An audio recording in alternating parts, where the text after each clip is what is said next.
Laura, querida, seu lugar hoje é nos bastidores. Deixa que eu cuido dos convidados. Não queremos que eles se sintam desconfortáveis com suas histórias do campo. A voz de Ingrid, minha nora, era um veneno doce, derramado na frente de dois casais que fingiam não ouvir. O sorriso dela era uma máscara perfeita, mas os olhos dela me fuzilavam com desprezo. Eu estava na sala de estar da casa que eu e meu falecido marido construímos com o suor de uma vida, e estava sendo mandada para a cozinha como uma empregada qualquer. Senti meu rosto queimar, não de raiva, mas de uma humilhação tão profunda que roubou meu ar. Os convidados desviaram o olhar, constrangidos, mas ninguém disse uma palavra. Ninguém nunca dizia. O silêncio deles era uma faca que girava na ferida. Eu apenas assenti, com a dignidade que me restava, e caminhei em direção à cozinha, sentindo as costas doerem não pelo peso da idade, mas pelo peso da invisibilidade. Meu nome é Laura, e naquele momento, na minha própria casa, eu fui tratada como uma estranha indesejada. Foi a gota d'água em um copo que já transbordava há muito tempo.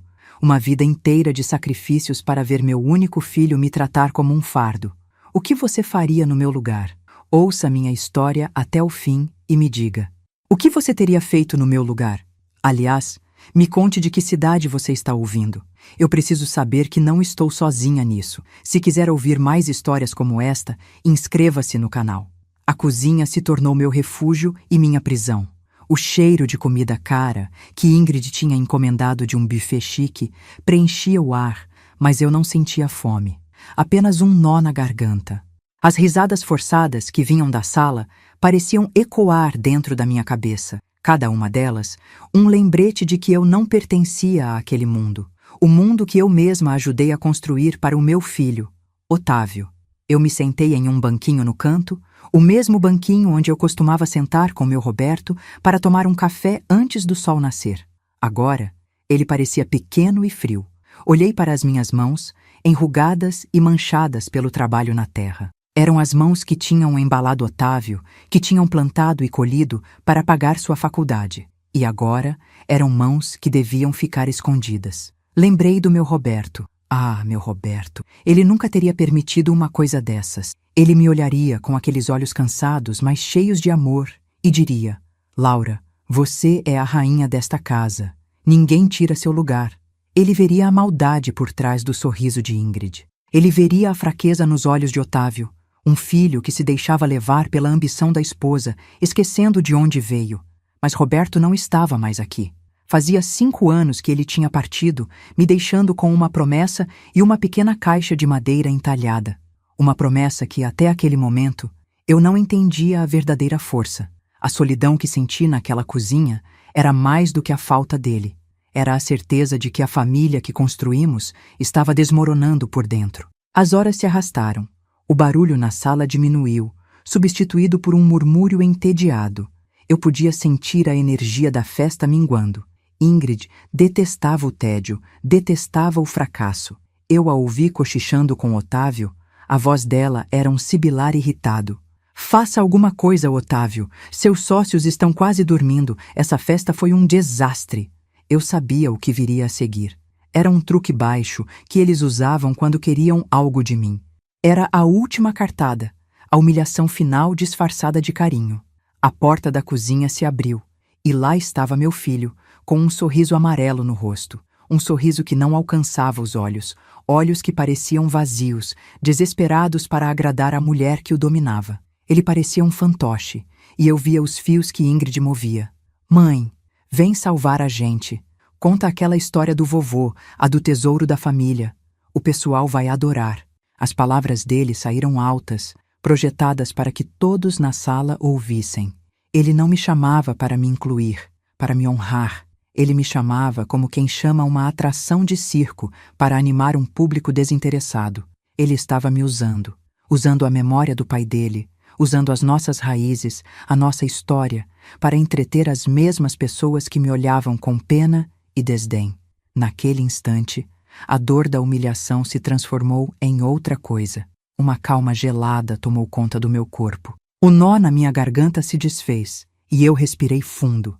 O ar que encheu meus pulmões parecia novo, frio e cortante como uma lâmina. Levantei-me do banquinho e pela primeira vez naquela noite não me senti frágil. Senti o chão firme sob os meus pés. Olhei para o meu filho, mas não vi mais o menino que criei. Vi um homem fraco, um estranho com o rosto dele. A traição dele não era apenas contra mim, mas contra o pai, contra tudo o que havíamos construído. A história que ele pedia não era apenas uma anedota de família. Era o nosso segredo, o nosso verdadeiro legado, uma promessa que fiz a Roberto em seu leito de morte. E de repente eu entendi o porquê da promessa. Roberto sabia. Ele sabia da ganância que poderia consumir nosso filho. Ele sabia que o caráter de Otávio seria posto à prova. E aquela noite era a prova final. Enquanto eu caminhava lentamente da cozinha para a sala, cada passo era uma decisão. Lembrei do dia em que vendemos a maior parte das nossas terras, o lugar onde enterramos nossos pais e nossos sonhos de envelhecer em paz. O dinheiro foi todo para a faculdade de Otávio, para o apartamento inicial, para o casamento luxuoso que Ingrid exigiu.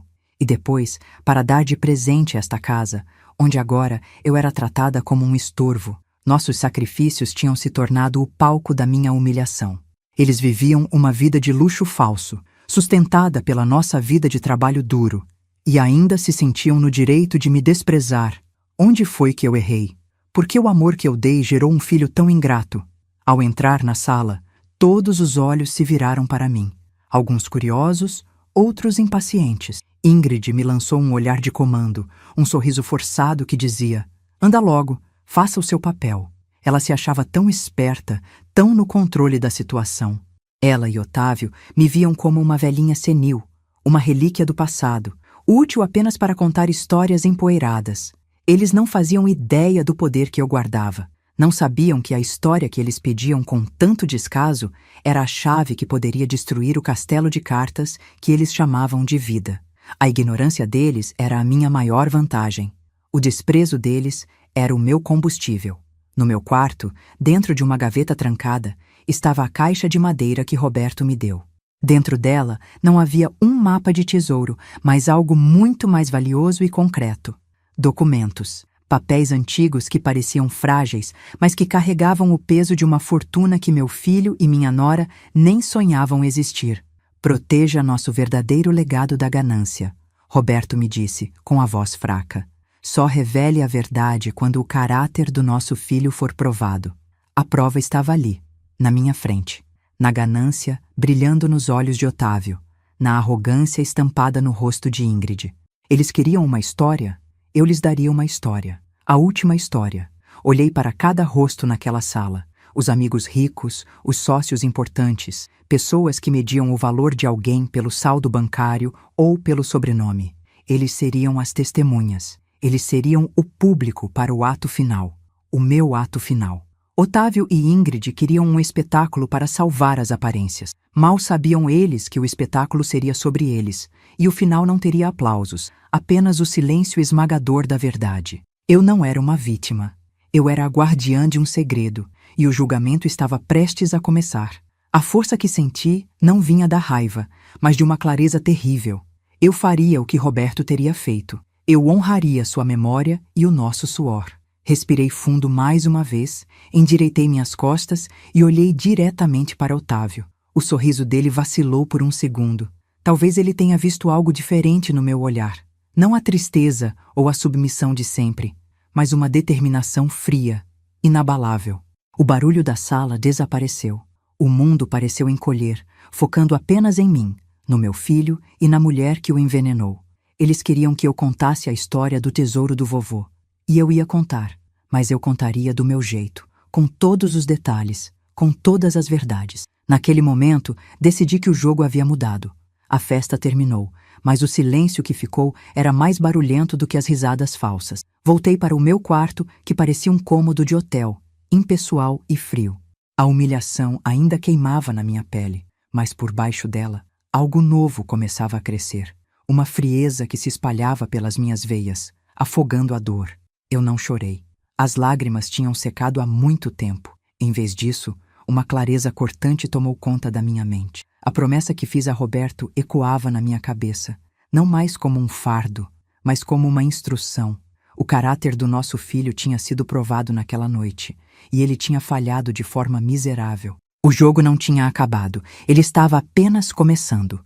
Sentei-me na beirada da cama e puxei a pequena caixa de madeira de debaixo dela. A superfície entalhada por Roberto estava gasta pelo toque dos meus dedos ao longo dos anos. Abri-la era um ritual. O cheiro de cedro e papel velho me transportava para a última tarde que passei com meu marido. Sua mão fraca sobre a minha, seus olhos me implorando para ser forte. Laura, nosso verdadeiro tesouro não é o dinheiro, é a nossa dignidade. Não deixe que a ganância deles destrua o que construímos. Dentro da caixa, a prova da nossa vida de trabalho não estava em joias ou ouro, mas em papéis amarelados e frágeis que valiam uma fortuna.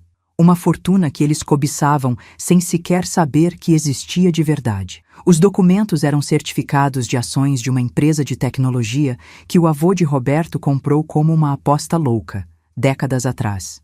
Ninguém nunca deu valor àquilo. Virou lenda de família. Mas Roberto, curioso como era, investigou antes de morrer.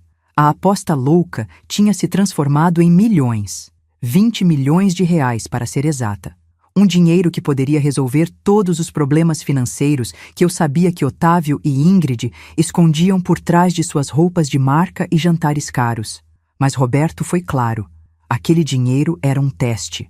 E naquela noite, meu filho e minha nora tinham me dado o resultado final do exame. Eles não mereciam um centavo daquele suor. Nos dias que se seguiram, tornei-me uma sombra na minha própria casa. Eu observava, eu ouvia. O jeito como Ingrid falava ao telefone, em voz baixa, com credores. O desespero nos olhos de Otávio quando abria as correspondências. A tensão entre eles era palpável, um veneno que contaminava o ar. Comecei a desconfiar de tudo. A porta do meu quarto, que eu sempre deixava entreaberta, aparecia fechada. Um livro na minha mesinha de cabeceira estava fora do lugar. Será que estavam procurando alguma coisa? Ou será que a solidão e a desconfiança estavam me deixando louca?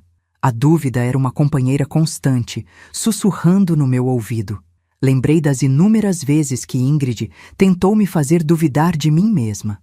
Mãe, a senhora já se esqueceu de novo? Combinamos isso ontem. Tenho certeza de que a senhora guardou seus óculos em outro lugar. Deve estar confundindo as coisas. Eram pequenas agulhadas, aplicadas com um sorriso doce, que me faziam questionar minha própria sanidade. Mas agora, com os olhos abertos, eu via a manipulação por trás de cada palavra, de cada gesto.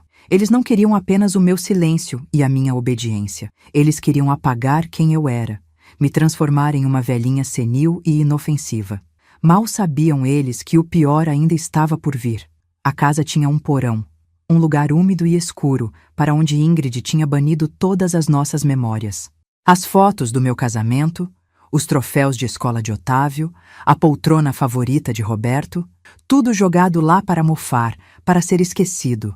Decidi descer até lá, com uma desculpa qualquer de que procurava um antigo álbum de receitas. A verdade é que eu procurava por respostas. Eu precisava entender a profundidade do buraco em que eles haviam se metido. O cheiro de poeira e abandono era o cheiro da minha própria vida naquela casa. Eu não estava procurando por minhas memórias, mas pelas provas dos crimes deles. Revirei caixas e mais caixas, sentindo a poeira grudar nos meus dedos. No meio de velhos cadernos de escola de Otávio, encontrei uma pasta de plástico azul que não pertencia àquele lugar. Não era antiga.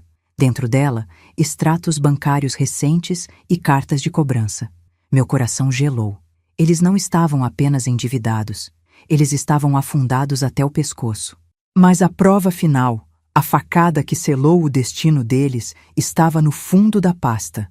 Um documento do banco, datado de 6 meses atrás.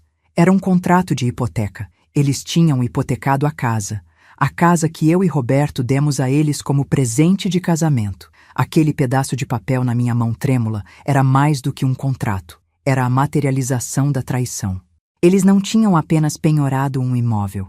Eles tinham penhorado a nossa história, o nosso sacrifício, o teto que deveria ser o porto seguro da nossa família. Todo o amor, todo o suor, toda a esperança que depositamos naquelas paredes tinham sido transformados em uma garantia fria para um empréstimo que pagava por carros de luxo e festas vazias. Naquele momento, no porão escuro e mofado, a última gota de amor maternal que eu sentia por Otávio secou e virou pó. Restou apenas uma determinação fria como o aço. Agora eu entendia a urgência, o desespero por trás do pedido para que eu contasse a história do tesouro. Eles não queriam entreter os convidados. Eles estavam farejando, caçando qualquer fiapo de esperança, de que a lenda fosse real. Eles precisavam de um milagre para não perderem tudo, inclusive a casa. A ganância deles não era apenas um defeito de caráter. Era uma questão de sobrevivência. Mas a sobrevivência deles significaria a destruição final do legado de Roberto. E isso eu não iria permitir. Eles não podiam imaginar o que eu escondia em silêncio. Subi do porão sentindo-me outra pessoa. A Laura frágil e humilhada tinha ficado lá embaixo, enterrada junto com as memórias descartadas. A mulher que voltou para a luz do dia era a guardiã de uma promessa, a executora de uma justiça silenciosa. Naquela mesma tarde, enquanto Ingrid estava no salão de beleza e Otávio em uma de suas reuniões de negócios fracassadas, eu peguei o telefone. Na carta de Roberto, junto com os certificados, havia um bilhete. Se um dia precisar de um homem de honra, procure o Dr. Almeida. Ele conhece nossa história. Disquei o número com as mãos firmes. O Dr. Almeida era um senhor de voz calma, um velho amigo de Roberto dos tempos em que eles ainda sonhavam juntos. Ele me ouviu em silêncio, sem interromper. Quando terminei de contar tudo, desde a humilhação na festa até o contrato de hipoteca no porão, houve uma longa pausa do outro lado da linha.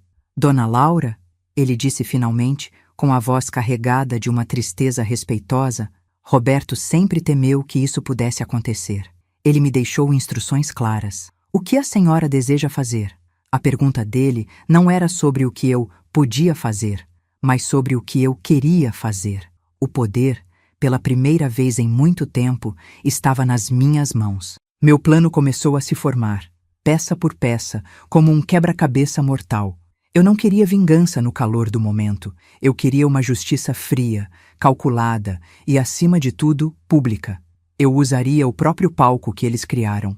A obsessão deles por status e aparências seria a arma que os destruiria. Eu me encontrei com o Dr. Almeida em segredo, em um café simples no centro da cidade, longe dos bairros chiques que meu filho e minha nora frequentavam. Levando a caixa de madeira comigo, entreguei a ele os documentos e a minha decisão. Ele me olhou com admiração e prometeu que tudo seria preparado com o máximo sigilo. Nos dias seguintes, a minha transformação foi interna. Por fora, eu era a mesma Laura de sempre. Dócil, silenciosa, quase invisível. Ajudei Ingrid a escolher o cardápio para um jantar. Concordei com Otávio que o jardim precisava de um novo paisagista. Joguei o jogo deles melhor do que eles jamais poderiam imaginar. Cada sorriso submisso era uma máscara. Cada palavra mansa era uma estratégia. Eu os observava se afundarem em suas próprias mentiras, sem saber que a maré estava prestes a virar de uma forma que eles nunca poderiam prever. Eu estava tecendo a rede, e eles estavam caminhando diretamente para o centro dela.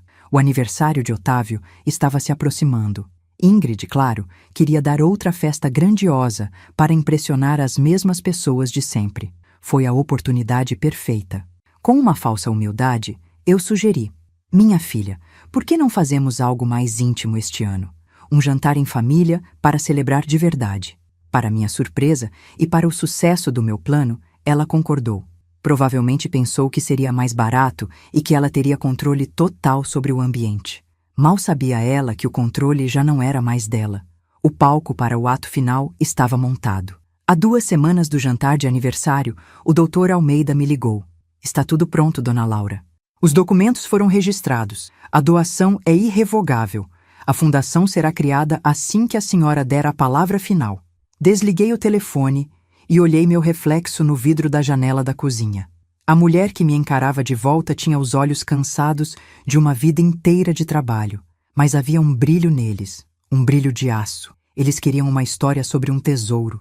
Eu lhes daria a melhor história de todas. A história de como eles perderam tudo por não darem valor ao único tesouro que realmente importava: a família. A semana do aniversário de Otávio chegou. A atmosfera na casa era uma mistura estranha de ansiedade e excitação forçada. Ingrid corria de um lado para o outro, obcecada com os detalhes do jantar, da toalha de mesa aos arranjos de flores. Otávio tentava parecer relaxado, mas eu via o suor em sua testa sempre que o telefone tocava. Eles estavam no limite. E eu, no meu canto, observava tudo com uma calma assustadora. Eu não sentia pena, não sentia raiva. Eu sentia apenas o peso da minha promessa a Roberto e a leveza de saber que eu estava prestes a cumpri-la. Na noite anterior ao jantar, enquanto eu arrumava meu vestido simples, Otávio bateu na porta do meu quarto. Ele entrou com aquele sorriso forçado, segurando uma pequena caixa de veludo. "Mãe, sei que as coisas têm sido difíceis. Isso é para a senhora." Era um colar barato, uma bijuteria que ele provavelmente comprou na pressa. Um gesto vazio para aliviar sua consciência culpada. Eu aceitei com um sorriso gentil. "Obrigada, meu filho. É lindo." Ele pareceu aliviado. O tolo. Aquele colar era o último prego no caixão da minha compaixão. Ele achava que podia comprar meu silêncio com uma ninharia. Na manhã do aniversário de Otávio, acordei antes do sol nascer, como fazia nos tempos da fazenda. Fui até a cozinha silenciosa e preparei um café, forte e amargo. Sentei-me no mesmo banquinho onde fui humilhada e olhei pela janela. O mundo estava despertando para um novo dia. Para Otávio e Ingrid, seria o último dia da vida que eles conheciam. Eu não sentia prazer na desgraça deles, mas sentia uma paz profunda em fazer o que era certo. Eu estava honrando Roberto. Eu estava honrando a mim mesma. O aniversário de Otávio seria, de fato, inesquecível. Seria o dia em que ele aprenderia o verdadeiro valor do nosso legado. E eu me certificaria disso. A noite do aniversário de Otávio chegou, e a casa estava vestida para uma mentira. A mesa de jantar, longa e impecável, brilhava sob a luz de um lustre de cristal que eu sempre achei exagerado. Ingrid flutuava entre os convidados, um sorriso de anfitriã perfeita colado no rosto, mas seus olhos eram duros, calculistas. Eu estava sentada em uma das cabeceiras, um lugar de honra que ela me deu de propósito, para que todos vissem sua suposta generosidade. Mal sabia ela que, ao me colocar no centro do palco, ela estava apenas facilitando o meu trabalho. Eu observava meu filho, Otávio, rindo de piadas sem graça, o suor brilhando em sua testa. Ele não estava celebrando, ele estava atuando no último ato de sua própria tragédia. Os convidados eram os mesmos rostos da festa anterior. Os sócios, os amigos ricos, as esposas entediadas. Eles me cumprimentaram com uma formalidade distante, como quem cumprimenta um móvel antigo e curioso da casa. Eu respondia com um aceno de cabeça e um sorriso sereno. A calma que eu sentia não era natural. Era uma armadura forjada no fogo da humilhação. Cada tilintar de talher, cada risada forçada, soava como uma contagem regressiva dentro da minha cabeça. Eu não tinha pressa. A verdade, como um bom ensopado, precisa de tempo para apurar. E a minha verdade tinha cozinhado por uma vida inteira de silêncio e sacrifício. O jantar se arrastou, uma sucessão de pratos com nomes que eu não conseguia pronunciar e vinhos que custavam mais do que eu ganhava em um mês de colheita. Ingrid, sentindo-se a rainha da noite, não perdeu a oportunidade de me alfinetar. "Mamãe está tão quietinha hoje", disse ela em voz alta, atraindo a atenção de todos. "Deve estar guardando as energias para nos contar uma de suas histórias maravilhosas, não é?" Os convidados riram, e Otávio, em um ato de covardia que selou seu destino, completou: "É verdade, mãe. No meu aniversário você precisa nos dar um presente. Conte a história do tesouro do vovô. Conte para todos." O pedido ecoou na sala, um desafio disfarçado de carinho. Era a deixa que eu esperava. Levantei-me devagar, sentindo todos os olhos sobre mim. A sala ficou em silêncio. Não o silêncio constrangido da outra noite, mas um silêncio de expectativa. Olhei para o meu filho, para a ganância brilhando em seus olhos e para a minha nora, com seu sorriso triunfante. "Claro, meu filho, com todo o prazer", eu disse, e minha voz saiu firme, clara, sem nenhum traço da velhinha frágil que eles pensavam que eu era. "Já que vocês insistem tanto na história do tesouro do vovô Roberto, acho que hoje é a noite perfeita para contá-la por inteiro, com todos os detalhes que eu costumava omitir." O sorriso de Ingrid vacilou. Ela sentiu que algo estava errado. Tarde demais. A história do tesouro não começa com ouro ou mapas. Comecei, caminhando lentamente ao redor da mesa. Ela começa com terra. Terra vermelha, fértil, que grudava nas nossas botas e debaixo das nossas unhas. A terra que eu e seu pai, Otávio, trabalhamos de sol a sol. A mesma terra que vendemos, hectare por hectare, para pagar a sua faculdade de administração. Para que você não precisasse ter as mãos calejadas como as nossas, eu parei e mostrei minhas mãos a todos. O constrangimento na sala era palpável. Otávio engoliu em seco, o rosto pálido. Ingrid me fuzilava com o olhar, mas não se atrevia a me interromper. O tesouro continuou a ser construído quando compramos esta casa. Um presente de casamento para que nosso único filho começasse a vida com um teto seguro sobre a cabeça. Um teto pago com o dinheiro que deveria garantir a nossa velhice tranquila no campo. Minha voz não era de acusação, era de constatação. Um fato frio e duro. Roberto sempre dizia que o nosso maior tesouro era você, Otávio. E ele temia que um dia a ganância pudesse cegar o nosso menino. Por isso, ele guardou um segredo. A parte final da história, que ele só me permitiu contar quando o seu caráter fosse provado. O silêncio na sala era tão profundo que eu podia ouvir as batidas do meu próprio coração. E depois de todos esses anos, depois de ser tratada como um fardo na casa que ajudei a construir, eu finalmente entendi a promessa que fiz a ele. O caráter de vocês foi provado. Olhei diretamente para Ingrid e Otávio. Vocês queriam saber se o tesouro do vovô era real? Sim, ele é real. Muito real. Os olhos dos dois se arregalaram, a ganância pura e desesperada estampada em seus rostos. Eles se entreolharam, um brilho de triunfo e alívio passando entre eles. Eles achavam que tinham vencido, achavam que a humilhação tinha valido a pena. Que tolos! A sala inteira prendeu a respiração, esperando o número final. Roberto herdou do pai dele certificados de ações de uma empresa de tecnologia. Uma aposta antiga, esquecida numa caixa. Uma aposta que, hoje, vale um pouco mais de 20 milhões de reais. Um murmúrio chocado percorreu a sala. 20 milhões. A cifra pairou no ar como uma entidade. Otávio quase se levantou da cadeira, a boca entreaberta, os olhos vidrados na fortuna que acabara de se materializar na sua frente. Ingrid colocou a mão no peito, ofegante, como se tivesse acabado de ganhar na loteria. A máscara de sofisticação dela se desfez, revelando a face crua da cobiça. Eles já estavam gastando o dinheiro em suas mentes. Roberto sabia que um dinheiro desse tamanho poderia construir ou destruir. E ele me fez prometer que esse legado só seria usado para honrar uma vida de trabalho, de dignidade e de respeito, valores que, infelizmente, se perderam nesta casa. Fiz uma pausa dramática, deixando o peso das minhas palavras assentar. Olhei para cada rosto na mesa e, então, voltei meu olhar para o meu filho. E cumprindo a promessa que fiz ao meu marido no seu leito de morte, hoje, no seu aniversário, eu finalmente honro o seu verdadeiro legado. Tirei um envelope pardo da pequena bolsa que trazia comigo e o coloquei sobre a mesa.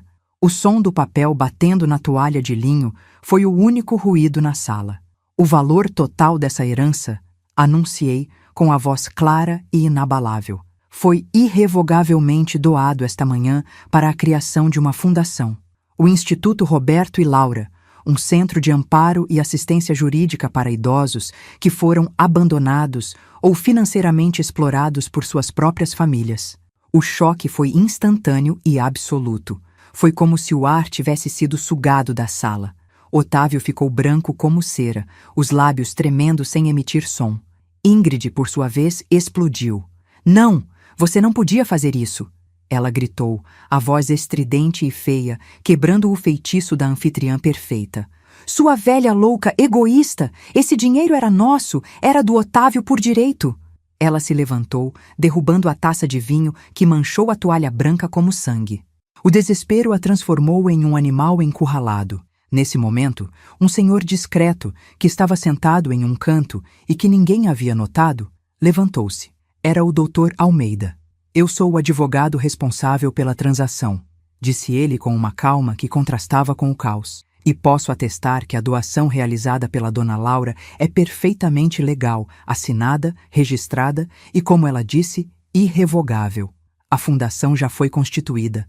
Não há nada que possa ser feito. Ele colocou uma cópia do documento oficial sobre a mesa, ao lado do meu envelope. A prova final, fria e burocrática, estava ali para todos verem. A reação de Otávio foi a de um desmoronamento. Ele não gritou. Ele simplesmente murchou em sua cadeira, o corpo encurvado, o rosto entre as mãos. Um soluço seco e patético escapou de sua garganta. Mãe, por quê? Ele sussurrou, a voz quebrada de um menino, não de um homem. Ele não entendeu. Ele nunca entenderia. Ele não chorava pela mãe que havia traído, mas pela fortuna que escorreu por entre seus dedos. A dor dele não era por amor, era por ganância. E essa foi a resposta para a sua própria pergunta. Os convidados estavam paralisados, testemunhas de uma execução familiar. Ninguém se mexia, ninguém falava. O silêncio era uma mortalha que cobria a sala de jantar luxuosa. Eles olhavam do documento na mesa para Ingrid, que agora chorava de raiva, para Otávio, um homem quebrado, e para mim, a velha senhora que, com um único gesto, havia demolido o mundo deles. A justiça não foi barulhenta. Foi um ato silencioso, cirúrgico, que cortou pela raiz a árvore podre que minha família havia se tornado. Eu não disse mais nada. Não havia mais nada a ser dito. Olhei uma última vez para o rosto do meu filho, o estranho que ele havia se tornado, e não senti nada. Nem pena, nem ódio. Apenas um vazio gelado, a paz de um dever cumprido. Endireitei minhas costas, peguei minha pequena bolsa e, sem olhar para trás, caminhei em direção à porta. Deixei para trás o cheiro de comida cara, o vinho derramado e os destroços de uma vida construída sobre a mentira. O som dos meus passos no mármore era o único som no silêncio esmagador. Ao sair daquela casa pela última vez, respirei o ar fresco da noite. Parecia o primeiro sopro de ar puro depois de anos presa em um lugar abafado. Eu não tinha mais uma casa, não tinha mais um filho da forma como o conhecia, mas eu tinha algo muito mais valioso. Eu tinha a minha dignidade, eu tinha a memória de Roberto honrada, e eu tinha a certeza de que, a partir daquele dia, o nosso suor serviria para proteger outros pais e mães da dor que eu senti. O tesouro, afinal, não estava perdido. Ele apenas tinha encontrado o seu verdadeiro destino. A festa de aniversário de Otávio terminou no mais absoluto silêncio. Nenhum convidado se atreveu a quebrar a tensão que se instalou. Um a um, eles se retiraram em silêncio, deixando Otávio e Ingrid sozinhos com os destroços de seus sonhos de grandeza. Eu não fiquei para ver. Fui direto para um pequeno hotel que o Dr. Almeida havia reservado para mim. Pela primeira vez em anos, dormi uma noite inteira, um sono profundo e sem pesadelos. Eu estava livre.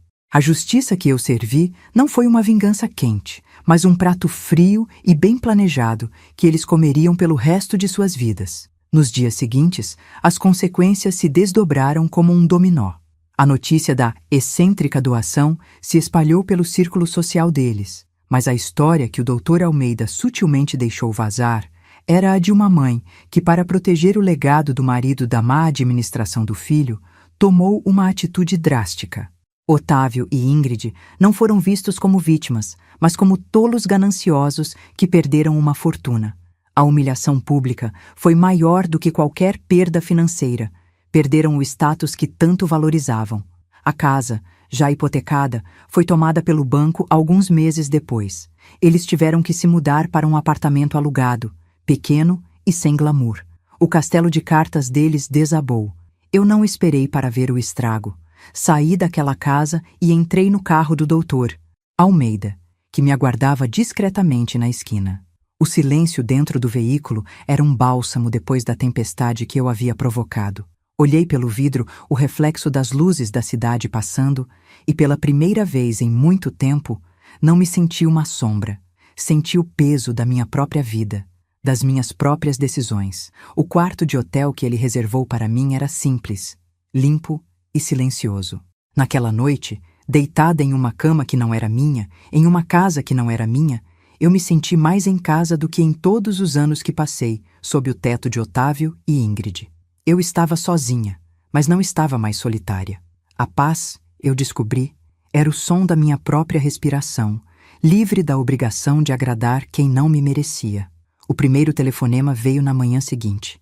Era Otávio. A voz dele não era de arrependimento, mas de uma raiva furiosa, infantil. Como você pôde fazer isso comigo, com a sua família? Destruir o nosso futuro por um capricho de velha? Eu o ouvi gritar, despejar seu veneno e esperei ele terminar. Quando houve uma pausa para ele respirar, eu disse com a voz mais calma que já tive na vida: a família que eu conhecia, Otávio, morreu de vergonha naquela mesa de jantar. O futuro que você lamenta era uma mentira paga com o meu passado. Passe bem. E desliguei. Não bati o telefone. Apenas apertei o botão, cortando a conexão. Foi um ato pequeno, mas para mim foi como mover uma montanha. Eu estava no controle. Horas depois, foi a vez de Ingrid. A voz dela era um chiado de ódio puro, sem os disfarces da boa educação. Ela me chamou de velha ingrata, egoísta, louca senil. Ameaçou me processar, me internar, me destruir. Eu fiquei em silêncio, segurando o telefone um pouco afastado do ouvido, ouvindo a performance patética de uma mulher que via seu castelo de areia ser levado pela maré da verdade. Quando ela finalmente se cansou de gritar, esperando uma resposta, uma briga, eu não disse uma palavra. Apenas apertei o botão vermelho e o silêncio que se seguiu foi a resposta mais poderosa que eu poderia dar. O desprezo deles não me feria mais, porque eu não lhes dava mais permissão para me alcançar. Na semana seguinte, me encontrei com o Dr. Almeida no escritório temporário da fundação. Era uma sala modesta em um prédio antigo no centro da cidade, mas para mim parecia um palácio. Na porta de vidro fosco, em letras simples e douradas, estava escrito: Instituto Roberto e Laura. Chorei ao ler nossos nomes juntos novamente, não em uma lápide fria, mas em um lugar de esperança. Dr. Almeida me mostrou os documentos, o estatuto, os primeiros projetos. O legado de Roberto não era mais uma promessa sussurrada em um leito de morte. Era um CNPJ, um propósito, um refúgio para outros como eu. O nosso suor, finalmente, irrigaria a terra certa. Otávio tentou uma última vez. Ele me encontrou na saída do escritório da fundação. Parecia mais velho, abatido. A arrogância tinha sumido, substituída por um desespero que quase me comoveu. Quase. Ele não gritou, mas tentou o veneno mais sutil: a culpa. Mãe, eu sou seu único filho. O que o pai diria se visse isso? Ele nunca iria querer a nossa ruína. Eu parei e o encarei, não mais como mãe, mas como a mulher que ele tentou apagar. Eu o olhei nos olhos, sem desviar, e a força que senti não vinha da raiva, mas da certeza. Seu pai teria vergonha, eu respondi, e minha voz não tremeu. Vergonha do homem fraco que se esconde atrás da saia de uma mulher cruel e que confunde dinheiro com amor. Ele teria vergonha de um filho que cospe no prato que comeu a vida inteira. Você não perdeu um tesouro, Otávio. Você perdeu a chance de ser um homem digno do pai que teve. O dinheiro que você lamenta não era seu, era o preço da sua lição. E espero, por sua alma, que um dia você a aprenda. Virei as costas e fui embora, sem esperar uma resposta. Aquele foi o nosso verdadeiro e final adeus. Não havia mais nada a ser dito entre nós. A notícia de que eles perderam a casa para o banco chegou até mim através do Dr. Almeida. Não senti alegria, apenas um vazio triste e a confirmação de que eu tinha feito a coisa certa. Aquelas paredes que um dia guardaram os primeiros passos do meu filho, os jantares em família com Roberto, agora eram apenas a casca vazia da ganância deles. Eles colheram exatamente o que plantaram. A justiça não precisa de aplausos, ela se manifesta no silêncio das consequências. Eles queriam uma vida de aparências, e agora tinham que encarar a dura realidade de que a aparência não paga as contas. Eu não voltei para o campo. As memórias lá eram de um tempo que não existia mais. Decidi recomeçar. Com uma pequena parte do dinheiro que Roberto havia deixado para minhas despesas pessoais, aluguei um apartamento simples, de frente para o mar. Um lugar onde o único luxo era a vista do nascer do sol e o som das ondas quebrando na areia. Um som que lava a alma.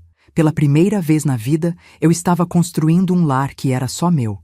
Pintei as paredes de branco, comprei vasos de plantas e uma poltrona confortável para ler meus livros em paz. Eu estava descobrindo o prazer de ser a única rainha do meu pequeno e silencioso reino. Minhas manhãs agora começam com uma caminhada na areia, sentindo a água fria nos meus pés. À tarde, Trabalho como voluntária na fundação, ouvindo histórias e oferecendo o ombro que tantas vezes me foi negado. Descobri um propósito que vai além de ser mãe ou esposa. Eu sou a Laura. Apenas Laura. E isso basta. Cada história que eu ouço de outros idosos que passaram por humilhações parecidas com a minha me dá a certeza de que a minha luta não foi em vão. O nosso legado, de Roberto e meu, está vivo, protegendo e dando voz a quem foi silenciado. Recebi uma última carta, alguns meses depois. Não tinha remetente, mas eu conhecia a caligrafia de Otávio. Era um pedido de dinheiro disfarçado de pedido de desculpas, culpando a mim e a Ingrid por sua desgraça. Li a primeira linha e parei. Não senti raiva, nem dor. Não senti nada. Amassei o papel com força e o joguei no lixo, junto com o resto do entulho do meu passado. Algumas feridas não cicatrizam com perdão, mas com distância. E eu escolhi a minha paz. Escolhi a minha dignidade. O verdadeiro tesouro de Roberto nunca foram as ações naquela caixa de madeira. O tesouro era a nossa história, o nosso trabalho, a nossa dignidade. E esse tesouro ninguém nunca mais vai me tirar. Hoje, quando olho para o mar, eu vejo o reflexo de uma mulher que aprendeu, da forma mais dura, que o maior poder que temos é o de dizer basta. A justiça, às vezes, não é sobre vingança ou perdão. É sobre ter a coragem de virar a página e começar a escrever a sua própria história, com a sua própria caligrafia no seu próprio livro. Se essa virada te trouxe alívio, escreve justiça nos comentários e compartilha.